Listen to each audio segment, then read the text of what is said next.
नमस्कार, भारत एक्सप्रेस में आपका स्वागत है। चुनाव का मौसम शुरू हो चुका है और ऐसे में हर जगह चाय पे चर्चा हो रही है। इसी कार्यक्रम के साथ आप मेरे साथ मुंबई से जुड़े हैं। मुंबई के लोग क्या सोचते हैं और किस बात की चर्चा करते हैं चुनाव के दौरान, आखिर उनके लिए क्या प्रमुख मुद्दे हैं और किस आधार पर वो वोट देंगे, तमाम सारे ऐसे मुद्दों को लेकर आम मुंबईकर हमारे साथ है जो कि चाय पे चर्चा करने के लिए यहाँ पर इकट्ठा हैं। और इन सबसे हम पूछेंगे कि आखिर वो क्या चाहते हैं, क्या सोचते हैं कि किस तरीके से मुंबई कर सोचता है। ये बताइए, मुंबई कर क्या सोच रहा है, इस बार मुंबई से किसको चुन के दे रहे हैं? इस बार मुंबई कर यही सोच रहा है कि विकास की राजनीति हो।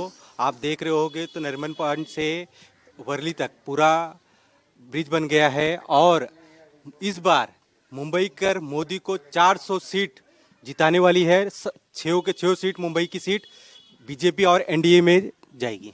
आप बताइए कि क्या देख रहे हैं, किस तरीके से, क्या मुंबई में जो भी विकास की राजनीति है वो ज्यादा प्रबल दिख रही है? जिस तरह से राजनीतिक समीकरण दिखाई दे रहा है वैसे तो कहीं ऐसा महसूस नहीं हो रहा है। हम खासकर उत्तर भारतीय समाज से बिलोंग करते हैं, ऐसे में मनसे का भाजपा के साथ जाने का जो पैमाना तय हुआ है, ऐसे में उत्तर भारतीय काफ़ी डरा हुआ महसूस कर रहा है। ये एक समीकरण जो राजनीतिक समीकरण है बिल्कुल भी किसी के समझ के परे लग रही है। बिल्कुल, लेकिन चुनाव की राजनीति में जिस तरीके से आम मुंबई कर कह रहा है कि कोस्टल रोड बन गया, अटल सेतु बन गया, ट्रैफिक कम हो रहा है और अब इस बार ये सारे मुद्दे रहेंगे। जिस कोस्टल रोड की आप बात कर रहे हैं, उस कोस्टल रोड पे यहाँ पे बैठे जितने भी हमारे साथीगण हैं, इसमें से कोई जा सकता है? आपको लग रहा है? गवर्नमेंट जिस हिसाब से चार्जेस मार रही है, गवर्नमेंट जिस हिसाब से आज मुंबई की हालत है, गलती से एक सड़क अच्छी बन जाए तो उस पर में इतने टोल टैक्स लगा देते हैं कि उस पर हम जा ही नहीं सकते। यहाँ मुंबई की हालत यह है कि ट्रैफिक से मुंबई जूझ रहा है। पानी की समस्या आज भी जो हमारा क्षेत्र है पानी की समस्या से जूझ रहा है। यहाँ पे समस्याओं का भंडार लगा हुआ है और सिर्फ एक पार्टी का नेता दूसरी पार्टी में भाग रहा है, वो पार्टी का नेता वहां भाग रहा है, अपनी जान बचा रहा है भ्रष्टाचार करके। और जो पार्टी उस भ्रष्टाचारियों को अपनी पार्टी में लेती है वो पार्टी भी तो भ्रष्टाचारी हुई ना। ये बताइए कि भ्रष्टाचार हावी रहेगा कि मोदी का साफ छवि? भ्रष्टाचार मेन मुद्दा रहेगा कि तो आज सिर्फ ये जो दिखावा कर रहे लोग या मीडिया वाले जो भी दिखावा कर रहे हैं तो उसमें भ्रष्टाचार कहीं पर भी नहीं दिखा रहे, जो कि बहुत बड़ा आज भ्रष्टाचार है। जो कि इलेक्ट्रल बॉन्ड के नाम पे 6000 करोड़ का जो बड़ा भ्रष्टाचार निकला है उसके ऊपर तो कोई बात ही नहीं कर रहा है। बिल्कुल, यहाँ पर और भी सारे लोग हैं। आप बताइए, मोदी जी जो काम कर रहे हैं वो सही कर रहे हैं या फिर किस तरीके से कर रहे हैं? मोदी जी का काम सही लग रहा है आपको या फिर दूसरे मुद्दे रहेंगे? देखिए, यहाँ तो मेन विकास का ही मुद्दा रहता है। अब हम लोग का जो इलेक्शन का ये है तो अभी तक कुछ तो कन्फर्म हुआ है नहीं कि यहाँ विपक्ष में कौन सा मजबूत पार्टी आता है। तो अभी इलेक्शन का भी कोई हम लोग का ये नहीं है कि हमको किसको देना है किसको, लेकिन जो भी हम लोग को समाज को देखेगा, विकास की राजनीति करेगा तो हम लोग उसके साथ है। और भी तमाम सारे लोग हैं। आप बताइए कि आप आम मुंबई कर हैं, इस बार वोट देने जाएंगे तो क्या देखेंगे? क्या विकास की राजनीति देखेंगे, मोदी जी का चेहरा देखेंगे, क्या देखेंगे? राजनीति देखेंगे और उत्तर भारतीय को दबाया जाता है और यहाँ लुक्खा जास्ती है, नशेड़ी जास्ती है, चाकू छुरा हर हमेशा चलता है और कोई किसी को देखने वाला नहीं है। आप बताइए कि नशा मुक्त जो महाराष्ट्र बनाने की कोशिश है उसका असर दिख रहा है यहाँ? नशे तो हो रहे हैं, बच्चे नशे कर रहे हैं और इस पर कंट्रोल तो होना जरूरी है। शासन इस पर ध्यान दे पूरी मुस्तैदी के साथ। रहा सवाल इस 2024 के चुनाव का, तो देश में एक कानून, एक स्वतंत्र भारत की जो मतलब नींव डाली गई थी 1947 के पहले, अब वास्तव पर शुरू होगी। और मेरा ऐसा मानना है कि सभी को मोदी के साथ जाना चाहिए, तभी हमारे अखंड भारत का सपना जो है तो साकार होगा। एक कानून, जिस देश में हम जय श्री राम नहीं बोल सकते हैं उस पर भी हमारे लिए फतवा जारी हो जाता है। तो ऐसे देश में हमें मोदी जी की सख्त जरूरत है। बिल्कुल, आप बताइए कि मोदी जी का चेहरा सामने है और दूसरी तरफ राहुल गांधी का चेहरा सामने है। विकास की राजनीति है या फिर पार्टियों में जो प्रादेशिक पार्टियां हैं उनको महत्व है? मोदी जी का विकास का पार्टी बहुत अच्छा है, राहुल का नहीं। यहाँ पर और भी तमाम सारे लोग हैं, हम इनसे भी चर्चा करेंगे, जानेंगे कि आखिर जो सियासत है महाराष्ट्र की और मुंबई की वो किस कदर बदल रही है। आप बताइए कि मुंबई में इस समय में आम मुंबई कर क्या सोचता है जो चर्चा करता है चाय पे, वो किस बात की चर्चा होती है सामने चुनाव को देखते हुए? अब क्या बताया जाए, विकास तो धीरे धीरे ही होता है। कोई भी सरकारें आती हैं तो काम तो करती हैं, लेकिन सबसे ज़्यादा तो फर्क ये है कि बुढ़ापों के लिए कोई व्यवस्था नहीं होती है कि बूढ़े लोग क्या करेंगे। लड़के बच्चे भी कितने लोगों को छोड़ दे रहे हैं, खर्चा नहीं दे रहे हैं, और बुढ़ापों को कोई राहत नहीं है। आप बताइए कि इनके बात से समर्थन करता हूँ। बूढ़े लोगों को घर से बेघर कर दिया जाता है, सरकार क्या करती है? पुलिस स्टेशन पे जाओ तो सरकार बोलती है तो आप कोर्ट जाओ, पैसा कहाँ है कोर्ट जाने का? बच्चे लोग बनाई हुई बाप की संपत्ति पर अधिकार जमा कर मरने के पहले अधिकार जमा लेते हैं। तो इसका वोट देते समय इस बात को आप मुद्दा बनाएंगे, या फिर मुंबई के भीतर जो विकास हो रहा है उसको मुद्दा बनाएंगे, या दूसरे मुद्दों को बना? तो है देश आगे बढ़े, विकास होवे, वो तो संकल्प है कि जो देश का विकास करेगा हम लोग उसके साथ खड़े हैं। बिल्कुल, यहाँ पर और भी तमाम सारे लोग हैं, हम उनसे पूछते हैं। आप बताइए कि इस बार का चुनाव काफ़ी महत्वपूर्ण है। केजरीवाल भ्रष्टाचार के खिलाफ बात करते करते भ्रष्टाचार में अंदर चले गए। मोदी जी कह रहे हैं कि विकास होना चाहिए, परिवारवाद का विकास होने के बजाय देश का विकास जरूरी है। देश का विकास जरूरी है। जो देश का विकास करेगा उसके साथ हम लोग हैं, उसको वोट देंगे जो देश का विकास करेगा। आपको लग रहा है कि देश पहले के मुकाबले ज़्यादा तरक्की कर रहा है? पहले के मुकाबले बहुत ज़्यादा तरक्की कर रहा है। जब से हम लोग देख रहे हैं, मेरा तो पूर्वज ही बीजेपी से आ रहा है, अभी तक हम लोग बीजेपी ही की वोट दे रहे हैं। जब भी हार रहा था बीजेपी तभी भी, और अभी जितना कांग्रेस के रीजन में क्या था, जितना गांव घर में जितना रोड वगैरह या जितना भी होता था सब कागज़ पे होता था, किधर गड्ढा है किधर कुछ है। लेकिन बीजेपी के जब से बीजेपी आया है तब से जितना कागज़ पे हुआ था वो सब अभी रास्ते पे दिख रहा है। गांव घर जिधर देखिए उधर रोड वगैरह सब कुछ अच्छा है। बीजेपी विकास अच्छा कर रहा है। इस तरह अगर विकास रहा तो आगे भी अच्छा रहेगा। महाराष्ट्र और मुंबई में चाचा किस तरीके से देख रहे हैं, क्या सियासत करवट ले रही है?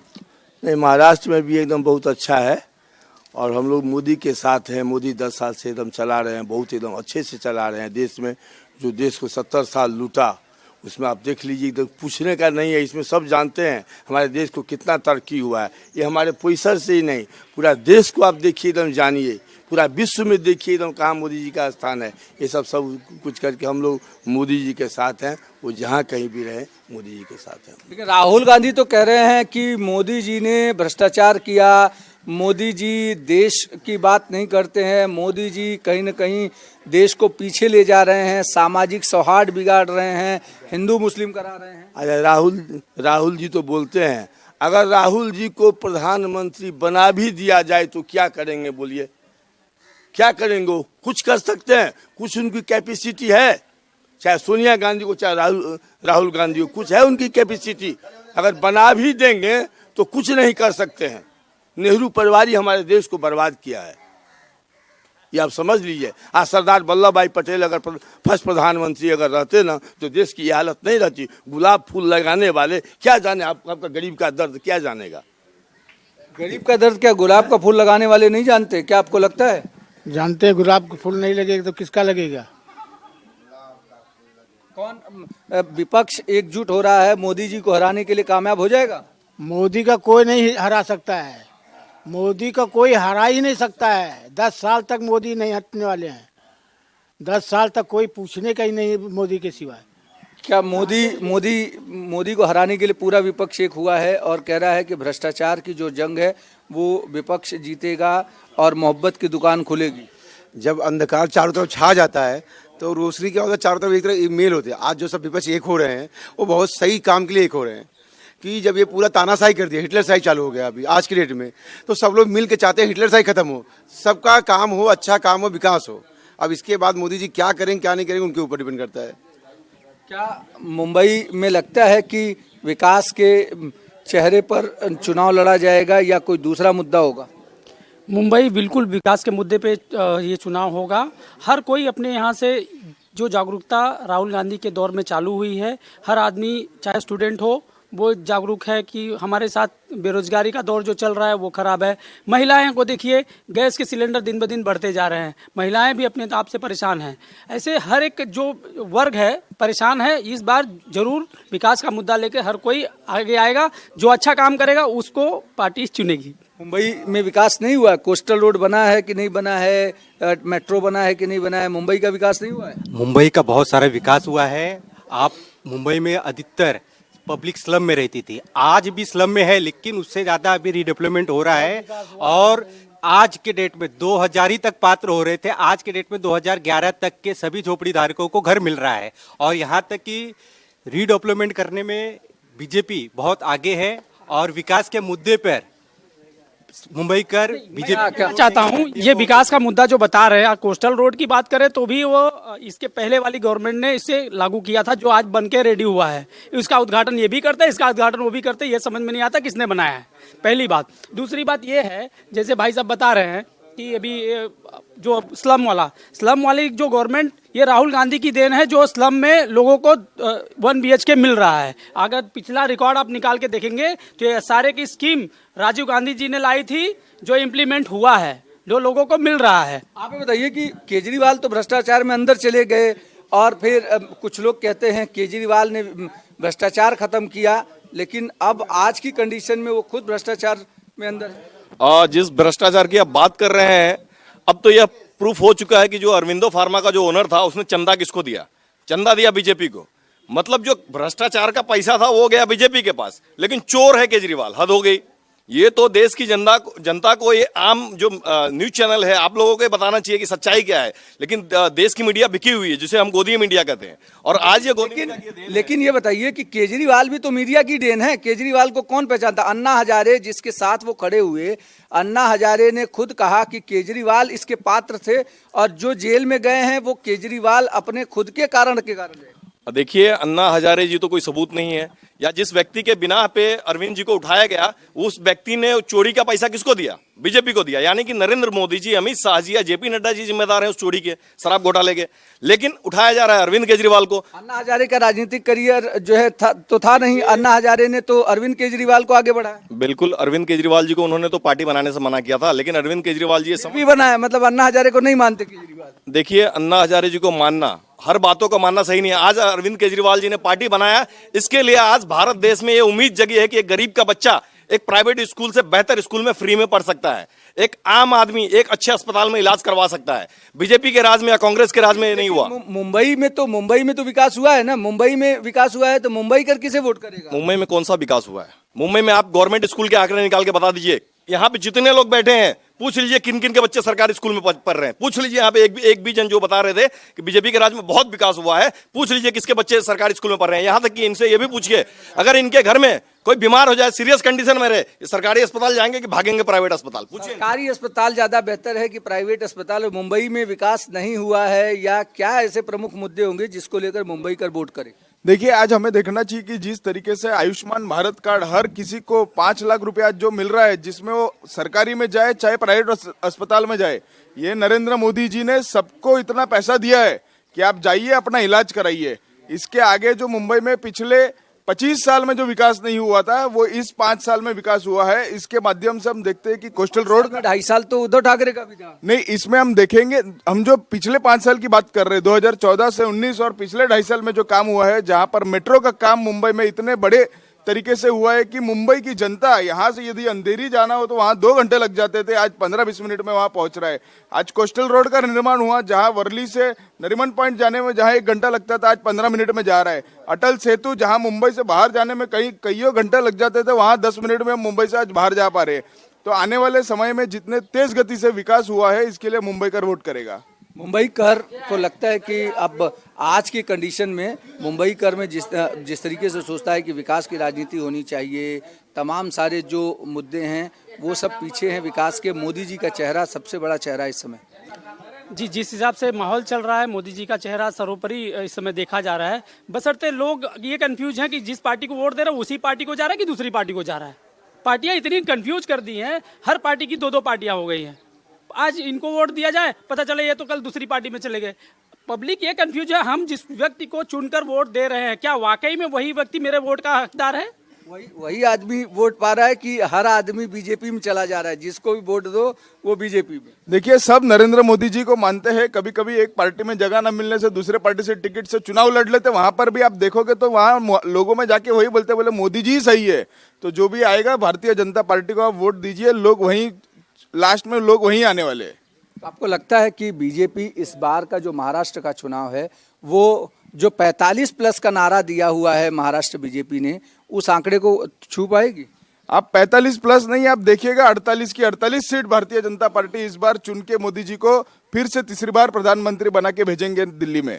बिल्कुल, हमारे साथ और भी तमाम सारे लोग हैं, हम उनके पास जाते हैं। आप ये बताइए कि आपको लगता है कि अब इस समय मुंबई में जो दूसरी छोटी समस्याएं थी वो खत्म हो गई, और इस समय जो राहुल गांधी या मोदी का चेहरा है उसमें बेहतर चेहरा कौन आपको नजर आ रहा है?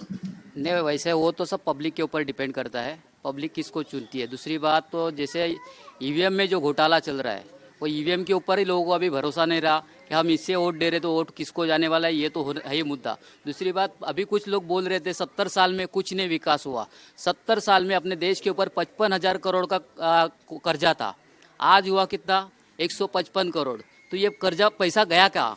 तो ये विकास हुआ है क्या? तो ये कर्जा लेके आप बर्बाद कर रहे हो देश को। आप बताइए कि देश में जिस तरीके की चुनावी राजनीति चल रही है उसको लेकर के कैसे देखते हैं? अगर आप देखें तो एज अ आम आदमी जब आप पोलिंग बूथ पर जाएंगे तो क्या प्रमुख मुद्दे होंगे जिनको लेकर के आप वोट करेंगे? नहीं, एक महानुभाव ने क्या बोला कि आयुष्मान योजना, प्रैक्टिकली इसमें से जितने लोग हैं उनसे पूछिए कि किस किस के पास में 5 लाख का आयुष्मान कार्ड है। प्रैक्टिकली आप सबसे पूछिए इम्प्लीमेंट क्या हुआ है। कार्ड है लेकिन यहाँ पे जितने गणमान्य है 50 लाख इम्प्लीमेंट नहीं हो रहा है, कुछ नहीं, सिर्फ ऑन पेपर हुआ है। यहाँ पे प्रैक्टिकली आप पूछ लीजिए ना कि किस किस के पास में आयुष्मान कार्ड है, आप ही पूछिए ना, आप ही सर्वे कीजिए जरा। आप बताइए कि आयुष्मान कार्ड आपके पास है, किस तरीके से आप इस्तेमाल करते हैं? देखिए, आयुष्मान कार्ड जो है अभी भी लगभग बहुत लोगों का नहीं बना है। सुन लीजिए पहले। और महाराष्ट्र में राजश्री साहू जी महाराज जी का जो है, और एक नाथ शिंदे जी ने भी साफ कर दिया है कि 5 लाख रुपए तक हम दे रहे हैं। और यहाँ पे भी अतुल जी ने भी बहुत लोगों का ऐसा फ्री में मदद भी करवाया है। और महाराष्ट्र की सियासत में या वोटर जब आम आदमी बाहर जाएगा वोट करने के लिए तो क्या प्रमुख मुद्दे होंगे? क्या ऐसा इशू होगा जिसको लेकर के मुंबई कर वोट देने के लिए पहुंचेगा और किसको वोट करेगा? देखिए, मोदी जी के ऊपर में जो है, मोदी जी ऊपर में सब काम वो कर रहे हैं, सही बात है, लेकिन सब जगह जो भी करें सब कर्जा उनके ऊपर में बहुत चढ़वा दिए देश के ऊपर में। रेलवे कंट्रैक्ट में चला गया और सब बहुत चीज ऐसा है जो कि कंट्रैक्ट पर दे करके सब पैसा रोड शो तो सब कुछ अच्छा बनवाए हैं, पब्लिक उनको मान रहा है। लेकिन सब तो बोले जो कर्जे के ऊपर में मोदी भी ले करके काम करवा रहे हैं। तो कर्जे यदि देश के ऊपर में हो जाएगा तो फिर कर्जा, कोई भी मंत्री वो आएगा तो कर्जे लेके काम करेगा। मुंबई में इस समय जो इंफ्रास्ट्रक्चर है, मुंबई में जो बदलाव देखने को मिल रहा है, क्या आपको लगता है कि वो एक बड़ी वजह होगा मुंबई करों के लिए वोट करने के लिए? यहाँ पर मेट्रो जो चल रही है या जो मोनो रेल चल रही है, जो अटल सेतु बना या सीलिंग का जो एक्सटेंशन बना, उन सारी चीज़ों को क्या मुंबई कर देखता है कि हाँ विकास हो रहा है? बिल्कुल, आज का पढ़ा लिखा युवा ये जानता है कि विकास हो रहा है। किसी के भरमाने से या किसी के कुछ बरगलाने या कहने से कुछ नहीं होने वाला है। पब्लिक जनता ने एक अपना मूड बना लिया है कि 2024 में मुझे मोदी जी के साथ जाना है तो जाना है। और रहा विकास का सवाल, विकास तो होगा, हो रहा है। जो चीजें हमें आज से 10 साल पहले देखने को नहीं मिल रही थी वो प्रमाणित दिख रही हैं। कुछ चीजें साफ साफ दिखती हैं। और अगर आपके मर्ज को ठीक करना है तो कड़वी औषधि तो खानी ही पड़ेगी। बिल्कुल, आप बताइए कि यूपीआई के पेमेंट को लेकर के लगातार मोदी जी भी या बीजेपी प्रचार करती है कि जो यूपीआई का पेमेंट है, 1 रुपया भी आपकी जेब में नहीं हो, आपका मोबाइल फोन है तो आप पेमेंट कर सकते हैं। क्या 14 के पहले ये हो रहा था? क्या इस तरीके के सवाल नहीं हो रहा था इसका पहले? इसका फायदा आम आदमी को पड़ रहा है कि नहीं? हो रहा है, हर आदमी को फायदा पड़ रहा है। हर आदमी को, एक भाजी वाले से लेके चाय वाले से लेके सबको पेमेंट तुरंत मिलता है। नहीं तो बोलता था 1 रुपया बाद में देता हूँ, अभी नहीं है तो पेमेंट कर दो। ये तो बहुत ही फायदा है, मैं तो बोलता हूँ। घर बैठे सब कुछ पेमेंट हो जाता है, घर बैठे सब कुछ हो जाता है। और आप बार बार ये बोल रहे हो जो कि चाय वाला चाय वाला चाय वाला, चाय पे मीटिंग होता है, दारू पीने पे मीटिंग नहीं होता है। जब दारू पीता है आदमी तो चरस पीता, वहाँ मीटिंग नहीं होता है, वहाँ भी तो ये मीटिंग होता है ना। चाय जहाँ चाय पीते हैं 1 रुपये का या 2 रुपये का या 10 रुपया हो गया, महंगाई हो गई, लेकिन जब 10 रुपये की चाय पीने की ताकत हुई है तो वहाँ आज के तारीख में 10,000 रुपया पगार है। जहाँ 1 रुपये की चाय पीने की ताकत थी वहाँ 1,000 रुपया पगार था पब्लिक का। गैस का बाटला आज 1,000 रुपया हो गया है। उस टाइम पे इस टाइम पे 1,000 हो गया है तो आज 10,000 रुपया वॉचमैन का पगार है कम से कम। जिस टाइम पे 500 रुपया 250 रुपया बाटला था उस टाइम पे 5,000 रुपया पगार था, 2,500 रुपया पगार था वॉचमैन का। हमने भी वॉचमैन रखा हुआ है, 1,500 रुपये में वॉचमैन रखा, उसका घर कैसा चलता था? नहीं चलता था। आज महंगाई बढ़ी है तो पेमेंट भी बढ़ी है, इसके लिए विकास पे है। बिल्कुल, यहाँ पर तमाम सारे लोग हैं जो हमारे साथ, सिक्योरिटी गार्ड भी है। जिस तरीके से वॉचमैन की बात उन्होंने चाय की चर्चा पे कही, आप ये बताइए कि पगार पगार पगार पगार पगार बढ़ रहा है? पगार बढ़ रहा है? पगार बढ़ा है क्या? पगार बढ़ा है? आपका कितना पगार है? पगार हमारा 18,000 रुपया है। 18,000 रुपये है। हाँ, पहले कितना था?